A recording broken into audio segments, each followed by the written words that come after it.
We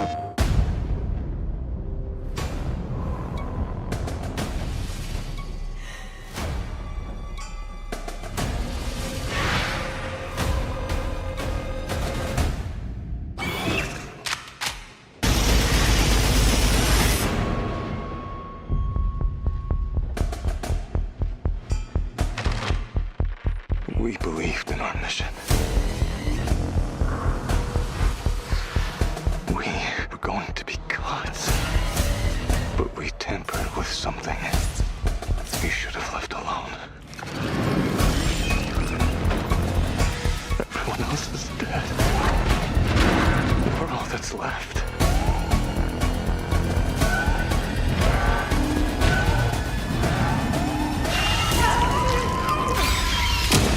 Whoever finds this, destroy them.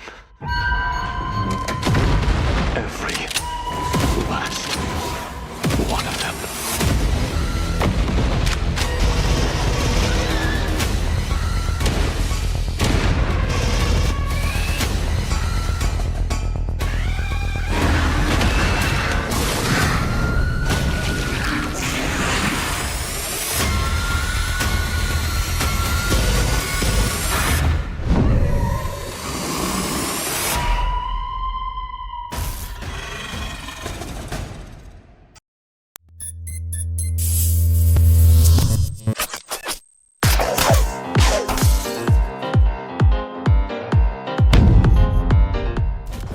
What's up, everybody? Welcome to another episode of Game Dev Unchained, the #1 game development podcast about game development and the lifestyle thereof. I'm your host, Brandon Pham, and please help me welcome a special guest, Ross DeVito.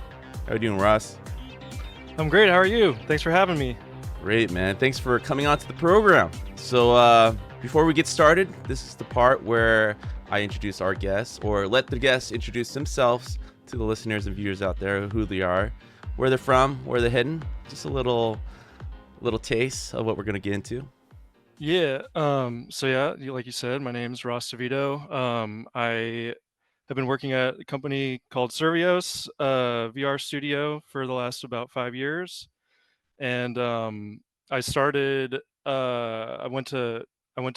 can do a quick little background. I started out studying mechanical engineering and ended up realizing I didn't like my path and needed more of a creative route, and I ended up kind of just stumbling upon a minor called Computing for Interactive Arts at Cal Poly San Luis Obispo, and we made a VR capstone project, and I was like, wow, this is great stuff. I'm starting to feel like way more fulfilled in like the creative aspect, and interviewed a lot, failed a lot, and finally Servios picked me up, and I've been there since, so it's been cool. Awesome, man. Hey, that's quite of a origin story. Mechanical engineering. I think that's the first guest we ever talked to. We've had architects, we've had people from all sorts of industry backgrounds coming into the games, but mechanical engineering seems even industrial. So what the biggest difference, obviously, you're working with your hands, or are you mostly in the background, kind of drafting up things?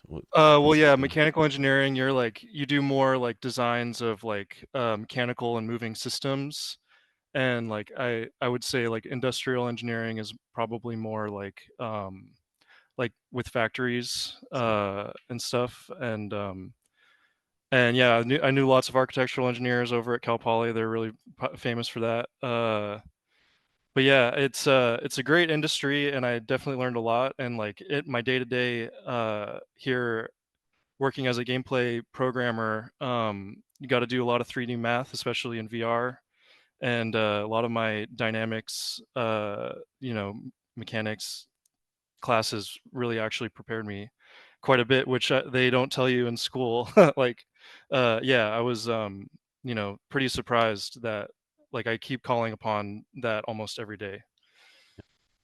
What's before we move on to the meat of the topic, what's Yeah. kind of like the crowd like with the mechanical engineering, that the people you hang out with?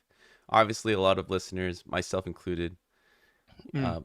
Coming from an art school background, you kind of get like a sense of the land, right? Yeah. I feel like engineers are Um, kind of like a whole different side.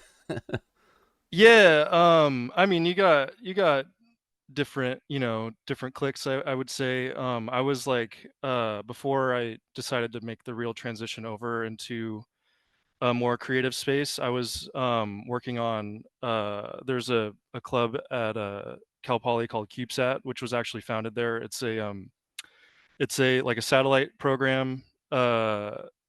Like they develop these like small tiny little satellites that Oh, you get nice. some project, like experiment, you want to try to prove something, and get your team together and strap it onto a rocket, and then it ejects into space. But yeah, anyway, like that sort of like crowd of people like going into aerospace were very outdoorsy, very friendly. A lot of my friends there would like go rock climbing all the time, and we go on hikes and snowboarding, and yeah, it was like definitely not the typical thing that you'd expect. Yeah. Yeah, you said outdoors. That's a big differential uh to game developers. I mean, Mhm, nowadays it's changed. Obviously, where this group is more have gotten more versatile, especially with remote. Like I know a lot of mhm. people are into camping and outdoor type of life to kind of get that balance. But there was a period where game developers are kind of known to just especially engineering to be in the corner, kind of slaving away at the computer, Yeah, missing the sun, basically on weeks yeah, yeah, and yeah, yeah. yeah. Well, I mean, Um, vitamin deficiency is still a thing with game development. Yeah, yeah, sometimes, and COVID didn't help that, but yeah. trying to catch up on the outdoor time for sure. Well, I mean, man, the cool thing about what you guys are making over there, Aliens, Rogue. I mean, I've been thankfully Alex introduced us. We've had him on the pod a while back. VR have always been this passion part. I come from the environment art background, so VR in general have always been like this thing that have grown. It's way beyond the niche market at this point, right? We're talking about millions of units across all platforms. We're talking about the Meta, talking about VR2 now with PlayStation. So it's always been like this growing sector, and to me, still the most exciting sector in the game industry. Uh, that a lot of people I still feel haven't fully experienced. And we're talking about the mass general market. Mhm. Like for me myself, I didn't realize how like I felt like I was more like a casual VR person, but then I took a look around the room. I was cleaning it. I realized I have pretty much all the VR sets from Oculus to I even had the Samsung Gear when you were attaching your phone to your face, and everybody Right, right, thought that yeah. was a good idea at one point, right? Uh, just burning your face off, and then yeah, I followed it since the Meta, um, uh, uh, the Oculus, since they bought it, and now I got the latest Meta 3 Quest, right? So like, and so I realized I've been kind of uh, involved in that market as a gamer for a while now. You guys are recently porting, right? I don't even know if that's the correct term, from VR to flat screen, which is what Alex kind of mentioned in his messaging. It's like, oh man, that is that is a term I haven't heard yet. I wonder where that term came from, and can you kind of expand on that a bit about why flat screen versus console or anything else? Right, right. So yeah, like Servios, started out VR company. We're always looking for ways to like innovate and immerse the player, and VR is definitely a great avenue to do that. And like flat screen is it's kind of like an in-house term, I guess. It's just like an easy way. Like you got virtual realities, VR, like we call it, flat screen or FS, like internally, and like I think to speak to like VR or flat screen or console PC, like whatever you want to call it.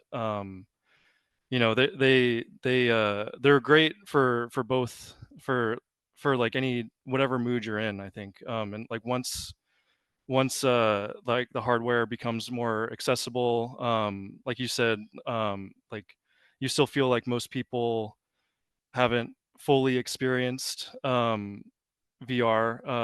Like once it keeps growing and more people are able to like go and really play it and see and experience what it's like to go to another world, it's like that's pretty that would be that's is going to be pretty sweet. And like, but that doesn't take away from this experience, Alien Rogue Incursion Evolved Edition, we're calling it. um like we can take all of that knowledge, and like we built a really solid narrative and experience and fight with the xenomorphs, and we can pack all of that in, and like our whole uh company knowledge of how to innovate and immerse the player will go into this flat screen or console experience. And it's something that we're really excited about, and we're getting close to the release date, and I've been playing it as we get closer, and like every time I just like am playing it with like a smile on my face, because it's just cool to see it like all come to fruition. And yeah. You need Yeah. to kind of expand on the there's a couple Fallout questions, but the main one is like, was the game originally for VR2 first, and then like Meta, or Meta at the same time, or vice versa? uh VR2, you mean PSVR2? Yeah. What was it originally developed for? Yeah, so the original intention was for both, for sure. And like I don't necessarily know all the I can't speak for leadership decisions and stuff. Like we definitely like when you develop, we were developing on PCs, because that's uh it's just easiest to develop working on a PC. And I actually didn't work too much on the Quest 3 version. But it was like uh I worked very closely on like in PC, and then working on PSVR 2. And yeah, uh we had like a separate team that was working on making those, because Quest 3 is it's a lot lighter. It's like working on Mobile. bit mobile. Yeah. So like working and bringing a game from such high fidelity that we had down to that is quite the feat in itself. And they worked really hard, and I think we come away proud with how it looked. Does that kind of answer your question? Sorry. Yeah. I mean, like, I guess my main question about that is that, as a developer, um, you always kind of develop for the baseline, right? In this case, probably the meta is probably like the weakest, right? And then the Mhm. PlayStation VR. So, I was wondering how much of a leap it was to develop. Well, it sounds like VR2 and Meta was kind of developed at the same time, right? I would imagine Meta to VR2 is probably a better like transition, right? Because you get more memory. You're working with PlayStation hardware versus just the Meta itself. There's more to deal with in computing power. And Mhm. then the last part of that is obviously what you guys have done from the VR2 to now PC or in console overall without any limitations of the VR hardware.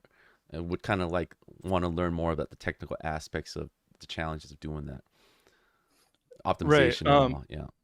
Yeah. So like I personally didn't get into the like all the optimizations and stuff for the lighter hardware. I work and focus more on like the player mechanics and the interactions and like weapons and combat, that sort of stuff. So I don't know if I have a whole lot of input to share on the hardships going between the two different platforms. But what I can say is, like we originally were going for a simultaneous, um, console and VR, and at the time we were really focused on like, because like I said before too, Servios being starting out in the VR space, we had never really launched a title at the same time, that had both. So knowing that we spent a lot of time working on building out all the features in flats in console, and when we got to it, like and we first were able to like really see the xenomorphs in VR, that really excited us, and we wanted to take that and run with it and continue to try to build off of our previous system some more, because like having to maintain both on like the timeline that we had, it's pretty, it proved to be pretty difficult to we have like lots of like branching um ways that like the systems work, because we reuse assets, but they like at runtime we decide, uh are we in the VR mode, or are we in the console mode, and PC console mode, and like it's a lot. Oh, my lights turned off, sorry. um uh but yeah, so yeah, that's why VR first, and Evolved Edition coming soon. um but but having been able to learn everything that we did in the beginning of the project, um it brought us out even stronger, and we were able to iterate and make you know make something that's really like really special. And this project is my first time working on, like, from start, seeing a project go from start to finish, and finish two times now. It's really cool to see all the hard work paying off. Yeah, absolutely. When it comes to the with VR, right, with full body immersion, where the player is actually controlling with head movement, and in a lot of cases, your hands kind of handling the gun or interacting with the world, and then transferring that to more flat screen, what we're kind of used to with mouse and keyboard or even controller. Can you talk about of that aspect with weapons and everything that you worked on? Yeah, How totally. how did you guys wrap your head around that? Because obviously there was some give and take. The cool things about VR, now it's stripped down to making it, as cool on controller and and keyboard and mouse setup. Right. Yeah. So, yeah, I got a lot to say about that. So like, um, since we've been going at this for quite a bit of time, like it's like this, our weapon system in VR is, it's been a a continually growing and more sophisticated system that improves every time. And so like, so for VR and head controls and hand, like, all you got is the hands and the head. And so like when you're aiming, let's say, you got in Alien Rogue Incursion VR, like we have projectiles that come out of the guns, like on the precursor rifle, the shotgun, the revolver. They're all real objects that fly through space, and that's just so that you feel more immersed. And like in flat screen games, you can do neat tricks where you just do a ray cast, and um, it's not really an object that's got physics and stuff. Uh, but in VR, like you could like shoot it and look at it from all angles, and you can't just do a ray cast from your eyes or from the gun, because it just won't look the same, and it won't feel as real. So and then like we do a cool trick in VR where like when you aim down sights, it's we have like basically like a volume like around the gun, and when you bring it up to your face, it is aware of that, and we kind of IK the gun uh in place so that it feels like it's really latched into your shoulder. And we tune down like the spread so it feels like you're more accurate with the gun, and all these little like small things that um really help you feel that you're really there. And they're all really, I call them neat little tricks, because again, all you've got is you're not holding a real gun, you just only have the hand tracking, you only got the head tracking. um and like coming back to PC console flat screen, um your gun's on like always on the one side of the screen. And some games you got the crosshair, so you know exactly where you're going to be hitting. uh Others not so much if you have like less of a HUD or something. But basically the expectation boils down to like if I'm looking at the center of the screen, that's kind of where I'm looking to hit. And going from our VR game now to Evolved Edition, um like I said, we have the projectiles that they're real projectiles. And then you're like really depending on, if you were to stay true to that original system, you're really depending on the animators to animate um, the characters like hand pose, and to actually hit the center of the screen. But then what if you're shooting, the animators do a great job hitting the center of the screen at one point, but then you back up like 10 meters, now you're hitting off to the left now. um so then like now here's the time for some more neat cool 3D math tricks, thanks to your mechanical engineering background. And you can like calculate, you can do that ray test and see where on screen space uh the player is looking, and modify the trajectory just slightly so that you're not way off all the time.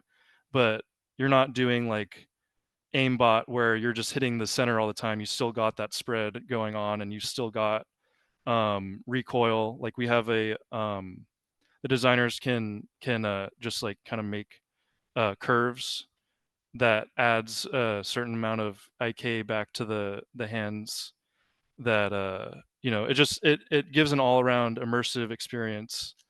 And and then another thing, like in VR, we've got the recoil system is similar to like what I said. We have a curve, but you actually can see your arms moving. So we uh, this is sometimes it's a no, like a big no in VR, where you like take control away from the player. But if you can, like for example, like in something that like a not as experienced VR player, we call it the VR legs. Like you get seasick if you're in a cutscene and the game takes control of the camera and moves you around. Yeah. That like messes up your equilibrium, and we generally shy away from stuff like that. Or like if you have your hand this way and then there's a cutscene that moves your arm away, that starts to like break your sense of immersion. But for the guns specifically, like um we do that recoil, and we do deviate the animated hands from your real life hands.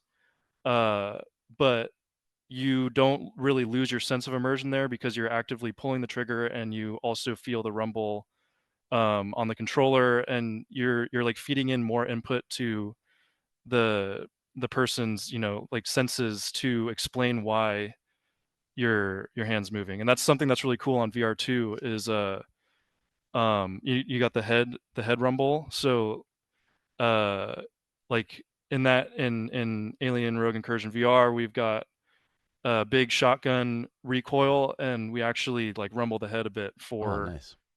big impacts, or like if you're getting hit, or you fall, like all these little things that you wouldn't really notice, or like after the experience you wouldn't say, oh yeah, this happened, this happened, this happened. You just go away and say, wow, that was really, I really felt like I was in that world. And you know, coming from that, like going back over to flat screen, um, we made I made a little system for like the designers to easily, for shooting, for interacting, for anything, like within within each of these interactions, they're all very animation driven. And I made a small little tool where you can um, make a curve on the back end for the controller to vibrate during like the course of an animation. So like firing, or like carrying objects around, or like doing certain cutscenes. The designer can just go in and watch the animation end to end, and really like punch it up here, leave it down here, um, and they can do that all in real time without having to go and keep continually playing to see if it felt right. And then, oh, I forget how it felt at that time. Like they can just watch it and feel it out right then and there. So so yeah, it's like it's you just gotta figure out all the things that really matter to the player in the moment. And we do that by like play testing it all the time, and being honest about what feels good and what doesn't. Yeah. So, my, coming from an art background, my knowledge when it comes to the recoil system maybe tracks back all the way as early as the Counter-Strike days, where you were trying Mm. to figure out how each gun kind of aims, right? And you shoot at a wall, and you're kind of tracking the bullet hits and the sprays, Yeah, basically like the spray patterns. pattern. Yeah, Yeah. yeah. So, what you're saying, I would imagine. I guess I always thought VR with the head tracking and the player being able to control the gun, that it would be, for whatever reason, simpler, because the um the equations, the variables are kind of like in their hands, right? Mhm. But you're saying that it is a lot tougher, I believe, right? Because of the different Um, variables I containing, wouldn't being able to uh look around. I wouldn't necessarily say tougher. I think like to your point, it's you're kind of right. Like it is, it's basically where your hand is pointing, because we basically like Track that well, anyways, right? yeah, we like weld the gun to your hand, and you're tracking where the gun's pointing. But it's just a bunch of little things, like it's really comes to like player intent. Like if the player is bringing the gun up to their face, we can assume that the player is intending to be more precise with the shooting. So that's why it's not like hard at that point to um it's not just boiling it down to, this is where the hand is pointing, let's shoot there. Because there's now a new variable of if we just use the same recoil like before, like with the precursor rifle, there's a lot of recoil. Like if you're one-handing the gun and you just spray it, you're going to go up like this. And if we did that same recoil when you're holding it up to your face, Yeah. it'll just go through your head, and then you'll be like completely disoriented. So um Just vibrate the yeah, headset. yeah, exactly. Yeah, yeah, That Um, I didn't know VR2 had that extra what extra feature does VR2 has over Meta? That is like the vibration that to yeah, me so is there's pretty cool, pretty innovative. Mhm. You don't really think about it Yeah, much. Yeah, yeah, totally. We were really excited when we found out that it was going to get head haptics. But yeah, they've got head haptics. They've got like adaptive triggers, like the DualSense has on PS5.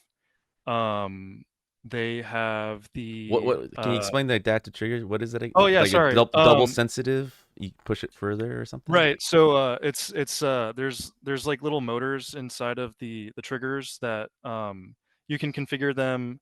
Have you played on PlayStation 5 I skipped with this DualSense? generation, but Okay, all like, right, no worries, yeah, no worries. yeah, Yeah, so like DualSense is really cool because uh there's there's adaptive triggers which are like the player or sorry the developer can configure these triggers to like push back a little bit I see. on your finger as you're pulling, so it comes in handy for making the gun like in a shooting game, making the gun feel like you're really pulling a trigger. Like I see. you can push back on the figure or sorry on the finger until you get to a certain point, and then it'll like release, and then that's I when see. you've So got it has some resistance, basically. exactly. And there's different modes too. Like you can do it's like mechanical keyboards where you can have like the constant and then it like pops and then you go Right. through, or Right. Right. constant force.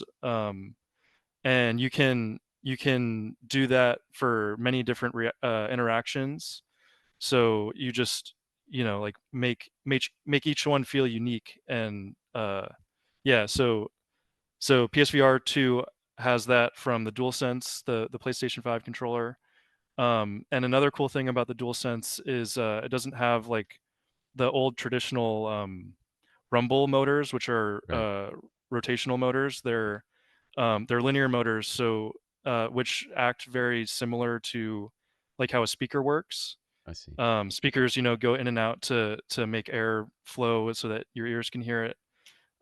So these motors have little weights that go up and down, and so something really neat is like audio people can take sound waves and make those motors uh move in the same way that a speaker does. And yeah, so there's lots of cool tech inside of the PlayStation controllers. Yeah, I don't. I think that gets talked up enough. Like the subtle upgrades that they do over each generation, um, does have like a major impact. I mean, besides you see Nintendo what they're doing, right, which is like a huge uh marketing thing, right? Every time they Mm, do something, uh, PlayStation doesn't really promote it as well.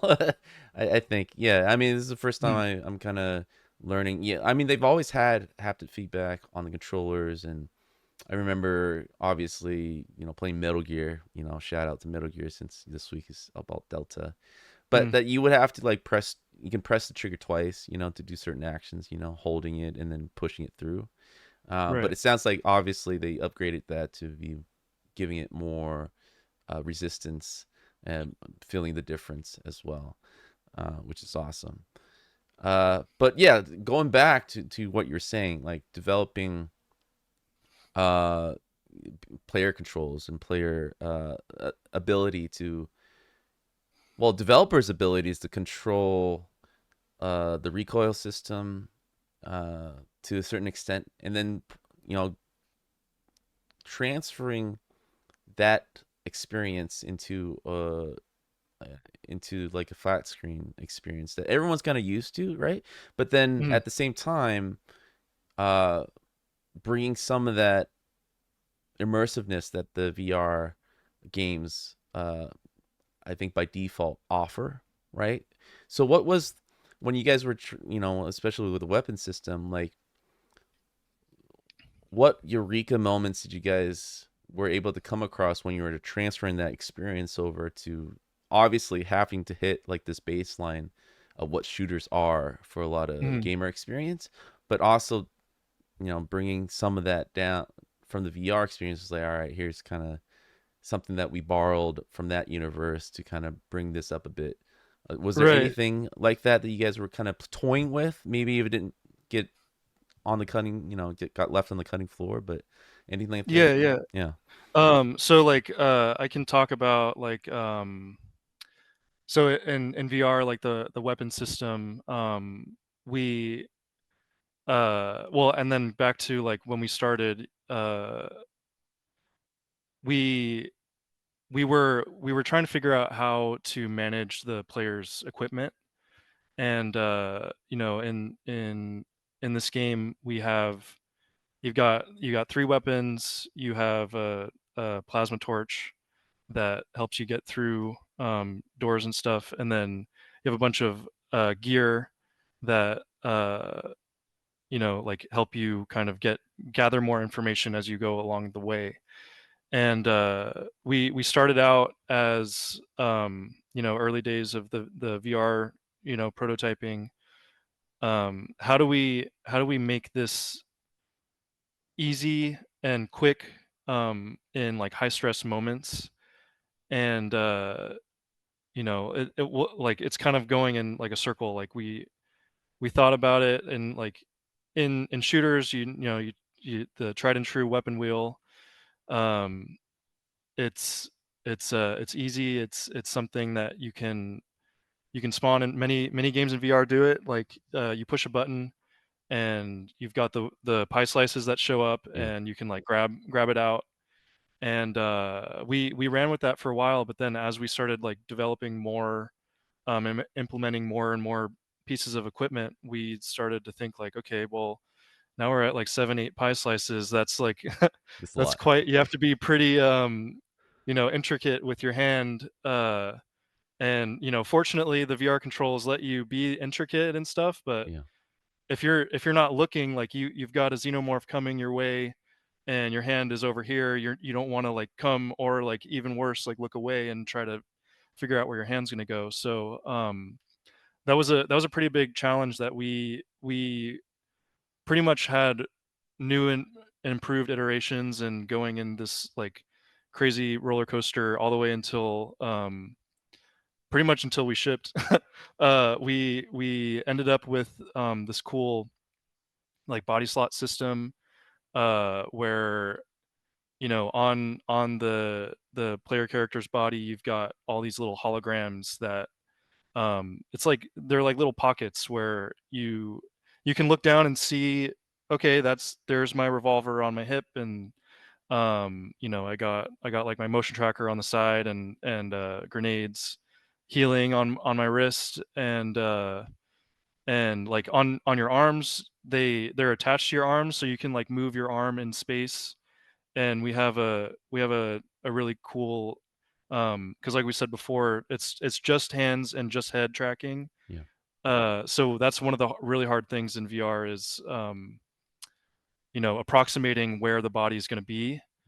And we do a pretty good job of like making sure the elbows like kind of match. And with the things that I was mentioning on the arms, they actually update with your arms as you move in the world. And so that brings it to a more immersive spot in VR. And trying to prove out the weapon wheel early on in VR, and not fully deciding to go with it. Fortunately, we had a lot of that weapon wheel code made. So we're like, hey, we got a weapon wheel, why not bring it back for flat screen? So yeah, like it's just fun. It's like it's cool to see how something wasn't working totally in VR, but like we were able to like reuse and not always build up from the ground. So yeah. Yeah, that's a really cool way to go through your inventory, your backpack, Hmm. to just look at where it's placed and kind of remember where it is. And Yeah, right. yeah, And VR in general, yeah, it just turns everything anything up to 11 when it comes to Yeah, player experience. Yeah. Well, sorry, what you were yeah. saying? Yeah, sorry. I was gonna say too, like we didn't fully do away with the weapon wheel concept at the end in VR too. Um, like we had many slots on the body, but also now that there were a lot fewer items, like we didn't have 7 pie slices anymore. We still had like the non-combat items, the gathering information gear.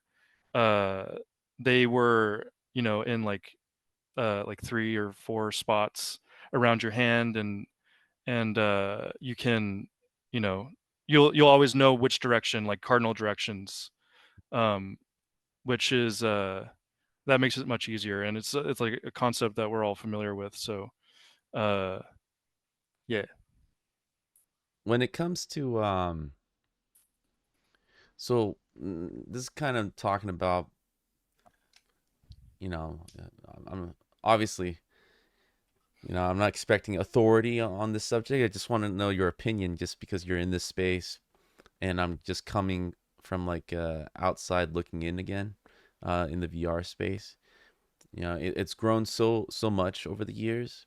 I think the main uh thing about developing for VR has always been, well, this is a very hardcore market, right? I mean, it's definitely gotten so much better with Meta kind of dedicating into the space.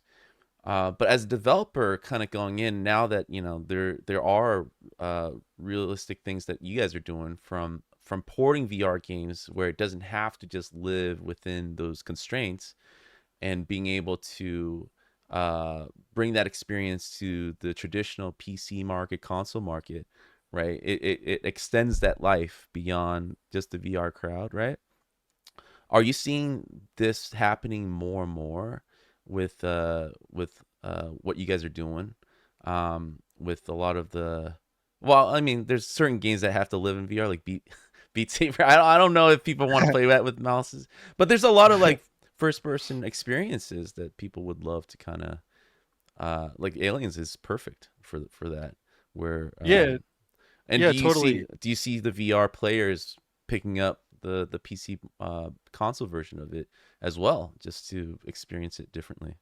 Yeah, totally. I would hope so. Like we worked really hard on this, and I want to clarify, it's not just support. Like we um all of the things that are in it are methodical, and like really thought about to really cater to this flat screen PC console experience. And I think it's like I don't think it's really a it's not a bad thing that where like to go like have both versions. I think it's like a really cool thing um to be able to have an experience just depending on like what mood you're in.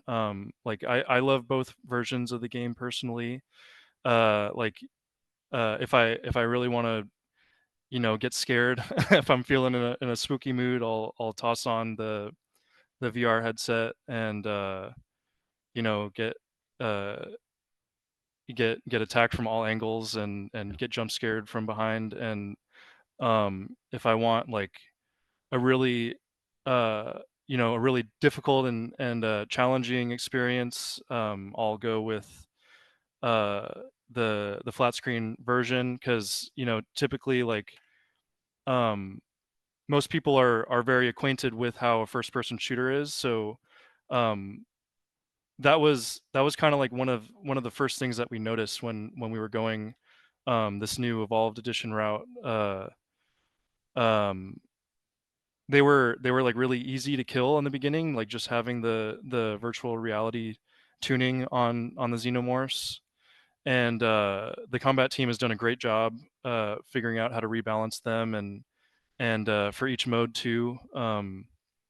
I've been playing a lot on insane mode, and it's really cool to just see how different both of the experiences are. And yeah, definitely, I hope everyone gets to experience both editions. But I know that like still like VR is not quite as accessible as we discussed earlier. So yeah. That's a. I would love to for you to expand on that. So, especially the combat. So, the xenomorphs AI, right? Versus and being able to just let's call it remake ish, right? Remake ish for the flat screen. You're saying that if untouched when you guys first kind of transfer that over, it was easier on the console, the PC, because players are just more confident with the keyboard mouse combo controller, or what was it Yeah, I think, exactly made that I mean, experience easier? Yeah. yeah, you can turn faster, you can be way more precise with like where exactly you're aiming on the screen. It's brighter. That's one thing. Like when you're in virtual reality, it's it obviously depends on your screen settings, but like just being in the space and it's like really dark. They can be lurking in shadows where you can't quite see, but you can hear them, and uh it's we had it tuned for, you know, the virtual reality experience, and then once we were first getting this flat screen version off the ground, and doing our regular play tests, we had to kind of figure out how to make these xenomorphs like, um, you know, really pop, and and yeah, so lots of combat and lots of like rebalancing how they they behave and react to what the player's doing in the flat screen setting. Oh, that's interesting. I never even thought about that. Like because of the degree of turns versus the mouse, flicking at the wrist versus a full body turn or Hmm. head movement. That difference, uh, Yeah, yeah. really, It yeah, depends on like this the space you've got. Some people like to play like where they fully, you know, are turning around completely. I personally like, because I would say I'm pretty experienced at this point, having been at the company for 5 years, but I still do get seasick sometimes. So I like the we have like a turning mode where you snap oh, uh 30 degrees every time. It's a lot easier on the eyes, you know. So so yeah, there's like there's many different ways to snap around in virtual reality, but like we, you know, like if you just crank your sensitivity up on flat screen, like you can be there like 360 no scoping those guys. yeah. Do you ever see the? I know most people. I mean, the data's out when it comes to how people prefer to play on VR, basically sitting, right? But Mm. you ever see like the 360 treadmill ever taken off? Like people running around. I mean, I like Uh, it's sounds like a chore, but it is.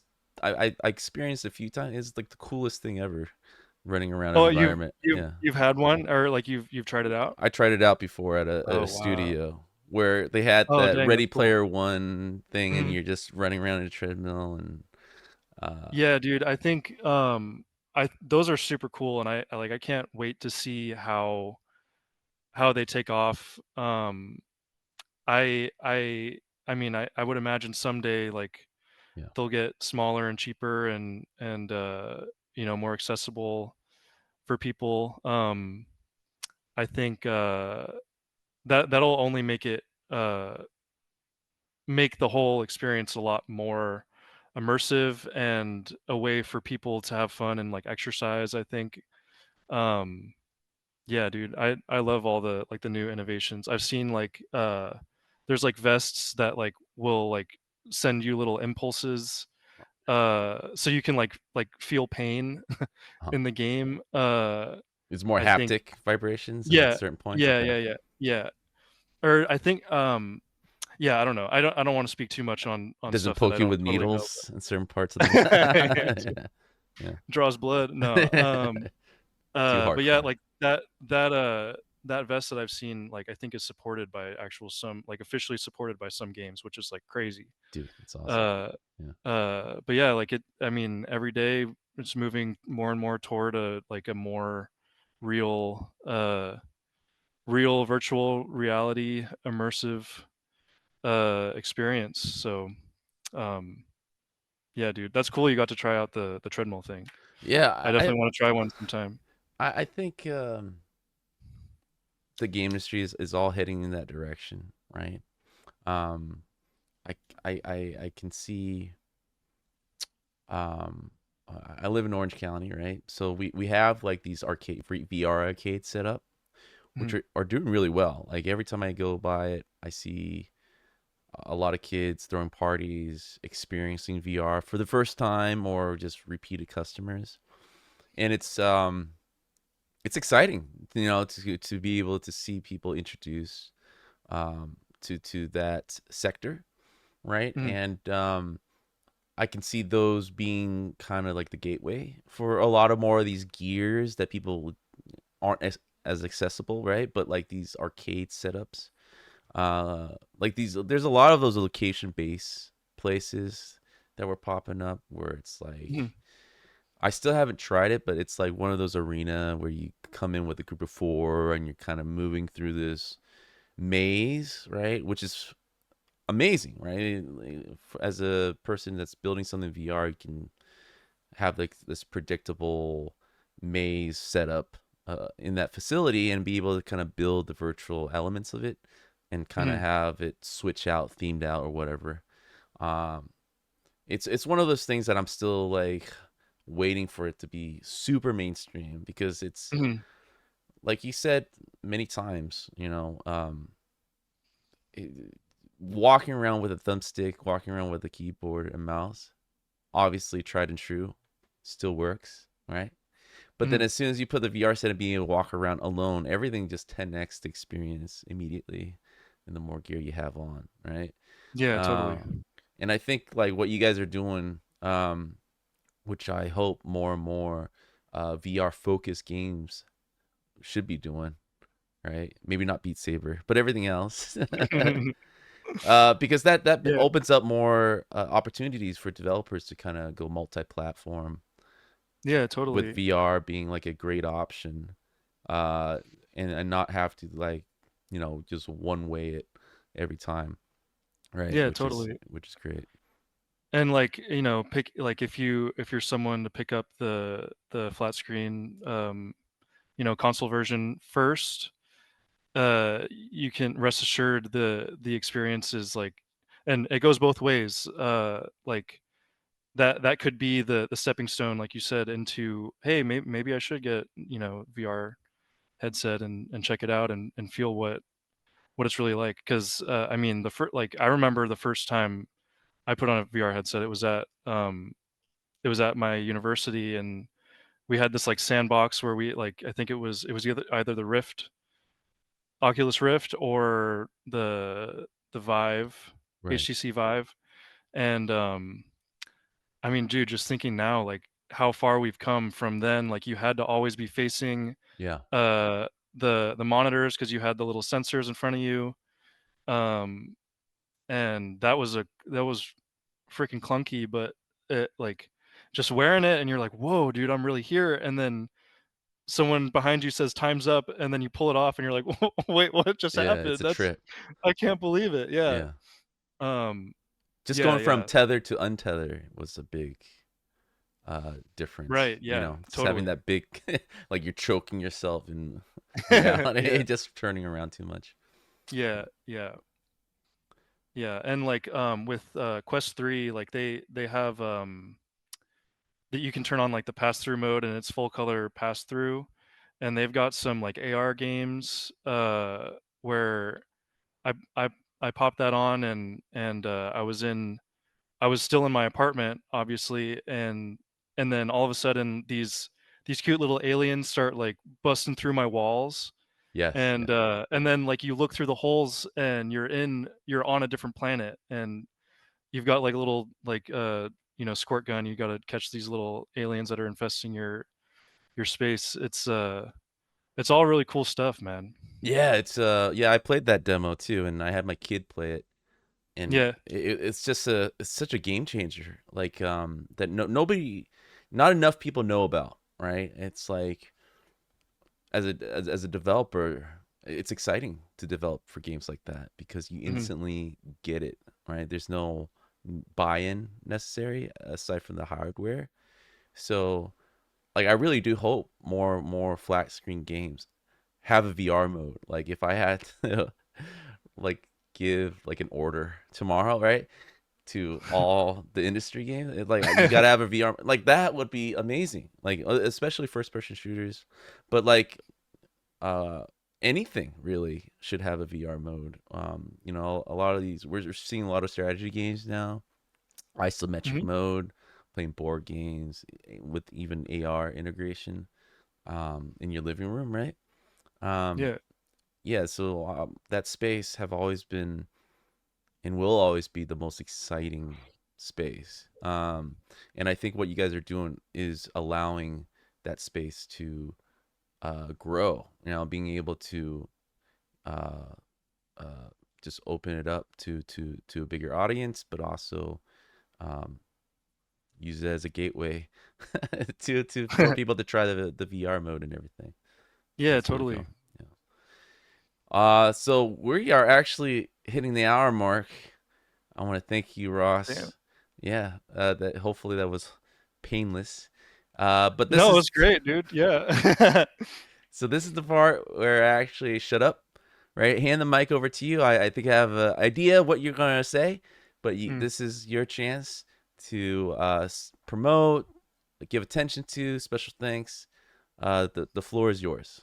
Go for it. All right, cool. Yeah, thanks. Well, first of all, thank you so much for having me. Like, this was a great time, and yeah, I just want to say, Alien Rogue Incursion Evolved Edition, coming out pretty soon, September 30th. It's going to be on the Epic Games Store, Steam, and PlayStation 5. Go check it out. It's really it's like I've been playing it this week, and it's really turning out. I'm really enjoying it, and I hope you guys enjoy it as much as we have been enjoying making it. Awesome. Well, thank you, Ross. I'm gonna try the VR mode first. I'm really I'm a wuss when it comes to horror games, but I love what you guys did with it. It looks great. One last question about that before we wrap it up, right? Yeah, I'm guessing there was a lot of upresing on the art from VR to the flat screen, right? Because of more to work with. That yeah, totally. process alone, just to kind of give an idea to the listeners of views, like if I were to start with the VR version and then remake it into the PC, how long did it take for you guys? Was it a year after you think to add, to change, to make it fit for the flat screen Oh for yeah. what you guys wanted to do? Yeah, I would say maybe yeah, about a year maybe. Yeah, but like we can get into like the reason you know you're able to like you have so much freedom upresing for flat screen like game is in VR you've got to be rendering for both eyes, so you're rendering the entire world two times. And yeah, so that right there It's you've got a costly. ton of Yeah, costs. And with with flat screen it's always just the one you've got the one perspective through the screen. And yeah, like a lot uh of tricks with that too. yeah, Yeah. totally. um but yeah, like I think they both look great. Like if you're someone who's fortunate enough to get to experience both, I don't think you'll be disappointed either way. So I don't know if you know this. What's the difference in game size? I think that would be a great indicator of like. I unfortunately don't know. Okay, no Don't know worries. the size. All right, we'll I'm find used out. to Yeah. yeah, I'm used to seeing my Unreal Engine editor files being extremely large and taking up my entire hard drive. So Well, if you guys really want to find out, go ahead on the Steam page and download both, and you'll know right away. Well, thank you, Ross, for coming on. To the rest of y'all, go pick it up and see you guys next week. Thank you, Brandon. Appreciate it.